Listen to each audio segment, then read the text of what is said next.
So the next thing we're going to talk about briefly is posture and what you should do with your body while you're giving a speech or while you're standing in front of a group. Because of course sometimes you'll be sitting, but even then posture I think can be a really useful tool in being aware of your body. So first I'm going to point out what the most common thing people tend to do is when they do this wrong, which is shifting back and forth, a lot of this, and rocking back and forth. And the other thing that people do is play with their hair. They fidget, they adjust their dress, they play with their hair elastic if you have one, they'll adjust their jewelry.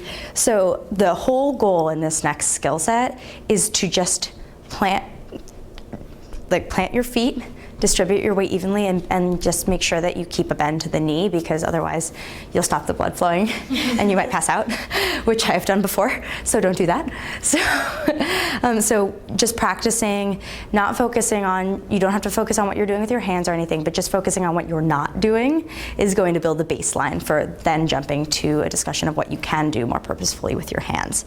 So I want you to obviously maintain that eye contact, but really focus on planting and staying still and resisting that urge to release nervous energy just from rocking back and forth, or because people definitely do that, and it's the goal of public speaking to harness that energy into your speech rather than into the more kind of distracting physical elements. Because if you're doing this, people only notice how you're shifting your body. It can become distracting for the viewer, and it kind of dissolves the centrality and the focus that comes from just really standing and staying put.